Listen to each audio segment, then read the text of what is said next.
Yo sahabat sektor 7 dan para manhwa lovers. Kali ini Mimin akan membawakan manhwa pewaris terbesar di Kekaisaran. Sebelum masuk ke ceritanya, Mimin ucapkan terima kasih karena sudah bersedia untuk klik video ini. Dan jangan lupa dukung Mimin dengan cara subscribe, like, komen, dan juga share videonya ya guys. Semoga kalian semua terhibur. Tak usah menunggu lama lagi, langsung saja kita masuk ke videonya. Pada episode kali ini diceritakan bahwa putra kedua keluarga Valois sedang berada di ruangannya. Dalam hati dirinya berujar jika kekuatan Phoenix yang ada di dalam darah keturunan Valois seringkali menyebabkan ledakan kekuatan yang serius pada tubuh manusia. Itu merupakan penyakit kronis yang umum terjadi pada 4 keluarga besar yang diberkati oleh Shinsu atau disebut juga dengan binatang suci. Bahkan pendeta juga tak bisa menyembuhkannya. Namun Alonde bisa tenang dengan sekejap hanya dipeluk oleh Estelle Brienne. Dan bertanya-tanya dalam hati apakah itu merupakan sebuah kebetulan. Lalu seakan menyadarkan lamunannya ada seorang bawahannya yang mengetuk pintu. Dia mengatakan, "Tuan Lloyd, ada sesuatu yang ingin saya laporkan tentang Nona Estelle." Diketahui putra kedua keluarga Valois itu bernama Lloyd. Mendengar hal itu, Lloyd pun berujar apa hal yang ingin dia sampaikan. Bawahannya itu pun menjelaskan jika beberapa waktu yang lalu pelayan keluarga Valois kebetulan bertemu dengan seorang pelayan dari keluarga Brienne. Dia memberikan info jika beberapa hari yang lalu dia melayani seorang nona baru. Dan anak satu-satunya di keluarga itu menghilang. Lalu mereka mendaftarkan putri baru yang bernama Seria secara resmi. Kemudian berpindah kepada Estelle yang ada di kamarnya. Terlihat dia merebahkan tubuhnya sambil menghela nafas. Dalam benaknya dia merasa terkejut dan tak menyangka putra kedua Duke Valois muncul tiba-tiba. Dan merasa konyol karena tak bisa menyapa dengan benar. Serta bertemu dengannya dalam posisi yang sedikit memalukan. Lalu yang membuatnya lebih malu lagi, dirinya merasa tak sopan dengan apa yang dilakukan olehnya sebelumnya. Tak hanya itu, dirinya tak tahu akan hidup di mana dalam dunia novel itu jika dia benar-benar diusir dari keluarga Valois. Yang pasti, dirinya tak tahu bagaimana bisa terlahir kembali ke dalam dunia novel ini. Namun perlakuan keluarga Brienne sudah jelas menunjukkan jika karakter utama adalah Seria Brienne, bukanlah dirinya. Akan tetapi Estelle merasa ada yang aneh dengan jalan ceritanya yang berbeda. Karena seingatnya, di dalam cerita novel, keluarga kaya yang tak takut dengan kekaisaran adalah keluarga Brienne. Dan Seria seharusnya memiliki karakter yang pasif. Tak seperti yang dialaminya saat ini. Lalu seakan menyadarkan lamunannya, tiba-tiba ada yang mengetuk pintu kamar Estelle dan meminta izin untuk masuk ke dalam. Mendengar hal itu, Estelle pun kaget serta langsung bangkit dari tempat tidurnya. Ternyata suara itu merupakan suara dari Audrey yang mengkhawatirkan keadaan Estelle.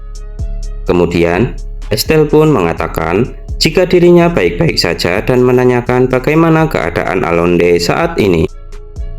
Audrey pun menanggapi hal itu dengan berujar jika Tuan Alonde baik-baik saja dan sedang beristirahat di kamarnya saat ini. Lalu dengan bangga Audrey mengatakan jika semua orang sedang membicarakan Nona Estelle. Dan berkat Nona Estelle, dirinya juga ikut menjadi terkenal. Kemudian Audrey dengan senyuman hangatnya menjelaskan jika mereka baru pertama kali menyaksikan kejadian tersebut. Dan menawarkan sebuah ide untuk jalan-jalan keluar kepada Nona Estelle. Menanggapi hal itu, Estelle pun dengan ragu mengatakan apakah dirinya boleh keluar jalan-jalan. Audrey pun mengatakan jika hal itu tidak masalah, karena dokter juga sudah mengizinkan untuk keluar jalan-jalan. Namun, Estelle pun dengan agak khawatir menanyakan apakah Tuan Lloyd akan mengizinkan dirinya tinggal di kediaman Duke Valois. Setelah itu, Audrey pun memegang tangan Estelle dan meyakinkannya jika Tuan Lloyd akan mengizinkan hal itu. Karena Nona Estelle adalah penyelamat Tuan Alonde. Dan meminta agar dia tak berpikiran yang tidak-tidak. Tak lama setelah itu, Estelle pun terlihat berganti pakaian yang membuatnya terlihat sangat cantik. Sambil tersenyum dan memujinya, Audrey pun mengatakan jika pakaian itu merupakan pakaian milik Nona Sibyl, yang kemungkinan akan cocok dipakai oleh Nona Estelle. Mendengar nama itu, Estelle pun penasaran dan memutuskan akan menanyakan siapakah itu lain kali. Kemudian terlihat Estelle dan Audrey sedang jalan-jalan di taman kediaman Valois. Estelle pun terpana melihat keindahan taman itu. Kemudian, Audrey menjelaskan jika taman ini diselimuti oleh sihir hangat.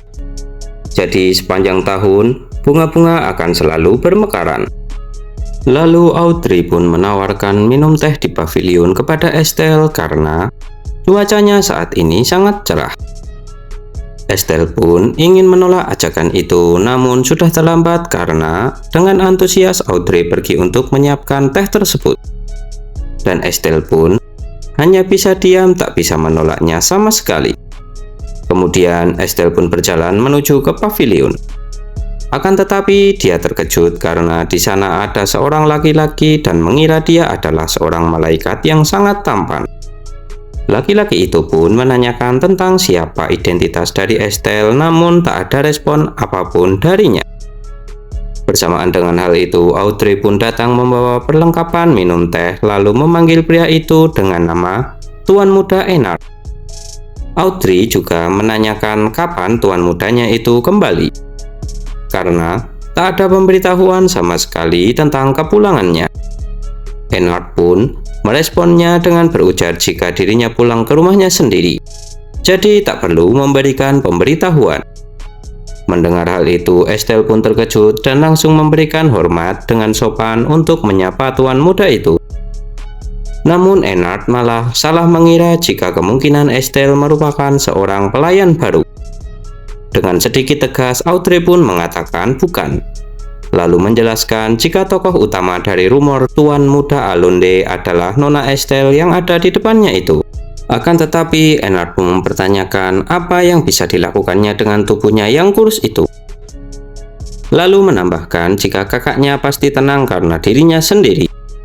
Hal itu membuat Audrey kesal dan Estelle merasa tubuhnya seperti tertusuk sesuatu karena mendapatkan sindiran itu. Tak sampai di situ saja, Ennard pun melanjutkan ejekannya dengan mengatakan kepada Audrey apakah dia memberinya makan, karena dia terlihat seperti tak punya tenaga sama sekali. Di tengah obrolan itu, Alonde pun datang ke sana dengan ekspresi yang ceria memanggil nama Estelle. Ennard pun terkejut melihat kakaknya yang bisa bertingkah seperti itu. Kemudian, Estelle pun menanyakan bagaimanakah kondisi Alonde saat ini, dan menyuruhnya untuk beristirahat lebih lama lagi. Dengan malu-malu, Alonde pun menjelaskan jika dirinya baik-baik saja, karena biasanya keluarganya akan memukulinya sampai pingsan jika mengalami kondisi seperti kelebihan kekuatan itu. Lalu, Alonde pun berterima kasih kepada Estelle karena sudah menenangkannya, serta meminta untuk tak mengulanginya karena itu sungguh berbahaya. Estelle pun mengatakan jika untuk membantu Tuan Alonde maka dirinya tak apa-apa, karena Tuan Alonde merupakan penyelamat hidupnya. Melihat kejadian itu, Tuan Muda Ennard pun merasa merinding, serta merasa agak kesal melihat senyuman yang diperlihatkan oleh kakaknya itu.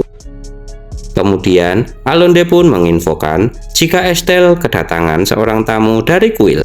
Dengan ekspresi yang tiba-tiba menjadi sedih, Estelle pun mengatakan jika dirinya sangat menghargai kebaikan hati Tuan Alonde. Namun penyakit putihnya tidak dapat disembuhkan meskipun sudah mengunjungi banyak dokter. Dan semuanya setuju jika penyakitnya memang tak bisa disembuhkan. Mendengar hal itu, Alonde pun sambil tersenyum menghibur Estelle dengan berujar bahwa tak ada yang tak mungkin di dunia ini. Lalu, setelah itu berpindah di dalam rumah Valois. Terlihat Estelle yang sedang diperiksa oleh seorang yang berasal dari kuil. Orang itu mengatakan jika penyakit putih Estelle sudah berkembang sangat pesat. Dengan kesal, Alonde pun mengatakan jika semua orang sudah tahu, yang membuat orang dari kuil itu pun kaget. Kemudian Estelle pun bertanya berapa lama lagi dirinya bisa hidup. Sontak pertanyaan itu membuat Alonde terkejut. Dengan sedikit ragu-ragu, orang dari kuil itu pun menjawab jika sepertinya dia bisa bertahan dalam 3 tahun. Dengan menunjukkan kemarahannya, Alonde pun mengintimidasi ke arah orang kuil itu. Karena hal itu, orang dari kuil itu pun mengatakan jika dia akan mempertaruhkan nyawanya agar Nona Estelle bisa bertahan sampai 10 tahun lagi, karena dirinya tak memiliki kemampuan untuk menyembuhkannya. Tuan Lloyd pun menimpali jika kata-kata bertahan hidup bukanlah kata yang bagus. Lalu Alonde pun menanyakan siapa yang memiliki kemampuan itu. Dengan agak takut, orang dari kuil itu pun menjawab jika untuk kondisi yang seperti ini hanya level imam besar yang bisa. Menanggapi hal itu, Alonde, Lloyd, dan Eanard pun memasang ekspresi yang berbeda-beda. Kemudian, orang dari kuil itu dengan ekspresi ketakutannya mengatakan, dengan segala hormat jika imam besar tak akan keluar dari kuil, kecuali ada ramalan yang turun.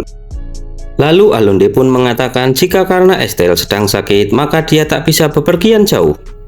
Jadi dia memberikan ide yang di luar nalar, yaitu dengan memberikan donasi yang besar agar bisa memanggil imam besar ke rumah mereka. Mendengar ide itu, Eanard hanya bisa membantu dan menganggap jika kakaknya sudah tak waras. Namun berbeda dengan respon dari Lloyd. Dia menganggap bahwa ide itu tak buruk untuk dicoba. Eanard pun semakin terkejut dengan tingkah kakak keduanya itu. Ditambah lagi, orang dari kuil tak bisa berkata apa-apa lagi karena terkejut. Dia mempertanyakan siapakah identitas gadis itu hingga membuat kehebohan seperti ini. Tak lama setelah itu, terlihat jika Lloyd sudah berada di ruangannya dan ditemui oleh adiknya Eanard. Di sana Eanard menanyakan alasan kakaknya melakukan sesuatu yang belum pernah dilakukannya. Tak menanggapinya, Lloyd pun menanyakan tentang misi yang diberikan kepada Eanard. Eanard pun mengatakan jika dia sudah menyelesaikannya dengan bagus. Lalu dalam kebingungannya, sebenarnya Eanard mengetahui secara garis besarnya. Namun dia menanyakan kenapa kakaknya bertindak sejauh itu sampai ingin memanggil seorang imam besar hanya untuk seorang tamu. Karena yang dia tahu kakak-kakaknya tak suka membantu orang lain. Menanggapi hal itu, Lloyd pun mengatakan jika dia melihat dengan mata kepalanya sendiri bagaimana cara dia menenangkan Alonde dari ledakan kekuatannya. Itu bukanlah kekuatan sihir ataupun kekuatan suci. Entah karena alasan apa, tapi Alonde tak kehilangan kesadarannya dan langsung tertidur dengan cepat. Namun, Eanard pun merasa jika itu bisa saja bukan karena tamu itu, melainkan hanya karena kebetulan saja. Akan tetapi Lloyd pun menyelanya lagi dengan mengatakan jika sulit melihat itu sebagai kebetulan, karena Alonde memiliki gejala ledakan kekuatan yang sangat parah. Meskipun ledakan itu terjadi, tak akan menyebabkan kerusakan apapun, tapi dirinya merasa jika kebaikan itu sudah wajar untuk diberikan. Dengan ekspresi yang suram, Eanard pun menganggap hal itu memang benar. Namun dirinya merasa aneh dengan sikap kakaknya Alonde yang menjadi seceria itu kepada tamu itu.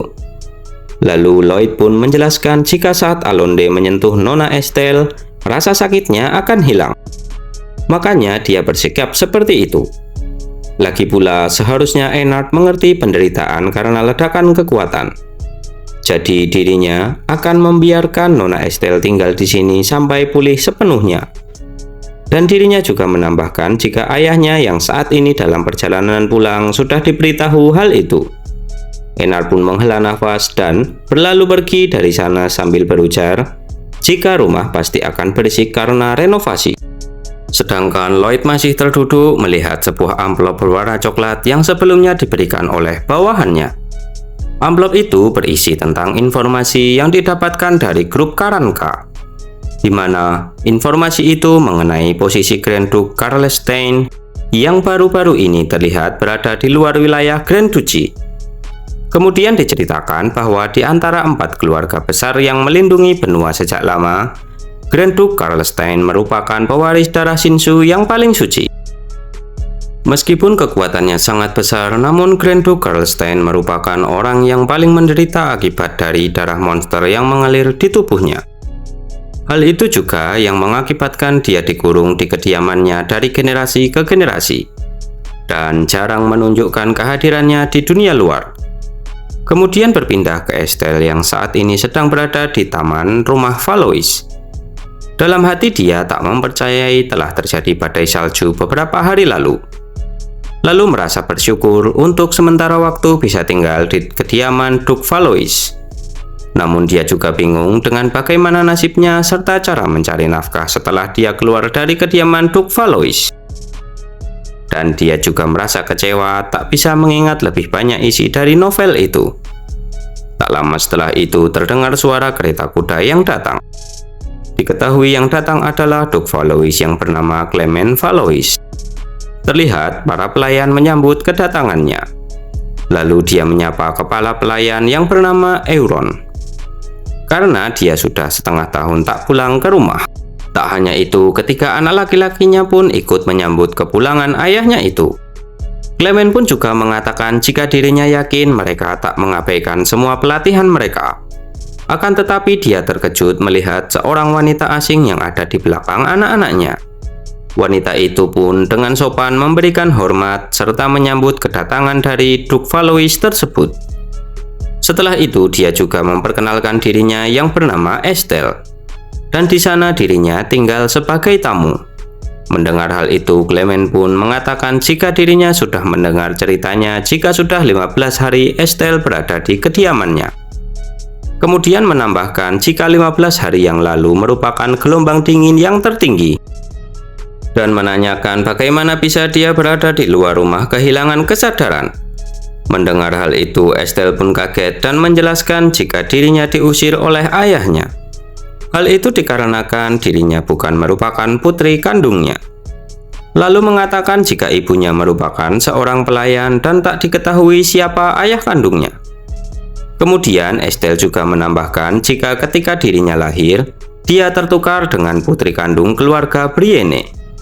Namun hal itu tak menjadi masalah saat ini, karena sekarang dirinya merasa lebih hidup setelah kehilangan segalanya.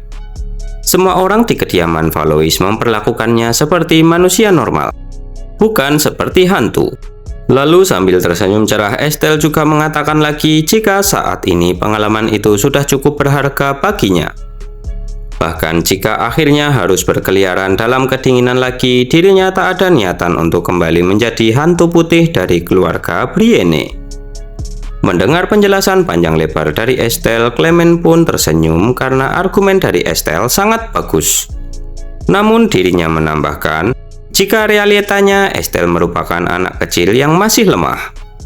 Karena lahir dan dibesarkan sebagai bangsawan, pasti Estelle tak pandai dalam bekerja. Ditambah lagi dia diusir dari rumah, sudah pasti tak memiliki apa-apa. Dikarenakan beban yang berat itu, Clement pun menawarkan diri untuk mensponsorinya. Sontak hal itu membuat Estelle dan ketiga anak Clement pun kaget serta tak menduga hal itu. Lalu Clement juga menambahkan agar Estelle mau menerima tawaran yang tak membuatnya menyesal di kemudian hari. Dan dalam hati juga bergumam jika dengan tubuh kecilnya itu dia bisa menenangkan Alonde. Dan tak masuk akal jika dia hanyalah seorang putri pelayan. Dengan panik, Estelle pun berterima kasih dengan tawaran itu dan bingung bagaimana untuk meresponnya. Namun Clement pun meyakinkan jika dirinya menawarkan hal itu bukan karena kasihan, melainkan karena dirinya membutuhkan Estelle. Memecah situasi yang agak serius itu, Ennard pun bertepuk tangan dan Alonde hanya mengangguk-angguk saja. Ennard mengatakan jika ayahnya memang sangat keren. Namun membicarakan tentang sponsor di pertemuan pertama merupakan hal yang terlalu berlebihan. Kemudian Clement pun mengatakan kepada Estelle jika itu hanyalah penawaran saja. Tak ada paksaan sama sekali. Jadi dia bisa memikirkannya dulu dan tak usah menjadikannya sebagai beban. Kemudian berkata selamat datang di kediaman Valois.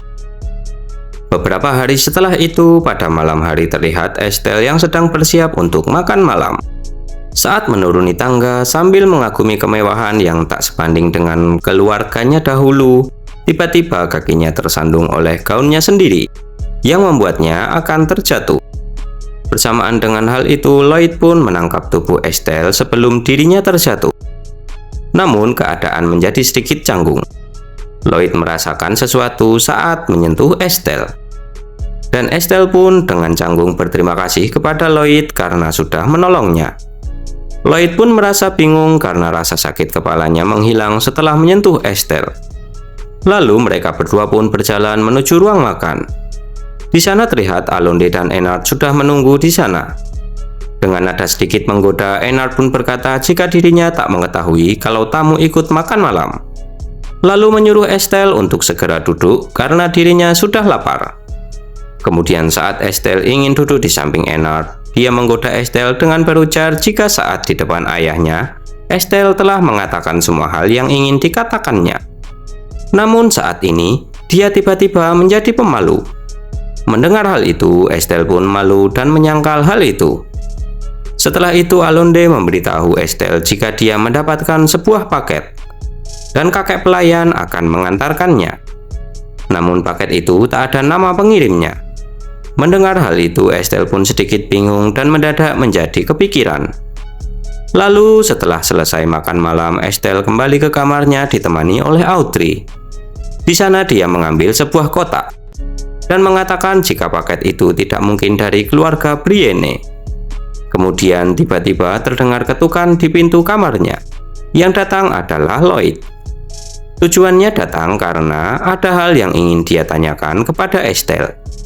Lalu sambil melihat kotak paket yang diterima oleh Estelle, Lloyd pun menawarkan diri untuk memeriksa paketnya. Karena Estelle terlihat khawatir. Dengan malu-malu, Estelle pun berujar jika dia penasaran dengan isi dari paket itu. Tak berselang lama, mereka berdua pun membuka kotak itu. Di dalamnya berisikan 3 benda dengan lambang keluarga yang diketahui oleh Lloyd. Kemudian Estelle pun membuka salah satu kotak kecil yang memiliki lambang itu. Setelah membukanya, Estelle pun mengetahui bahwa isinya merupakan sebuah cincin yang sangat bagus. Bagaimanakah kelanjutan ceritanya? Kita akan lanjutkan di video berikutnya ya guys. Terima kasih sudah menonton dan bye-bye.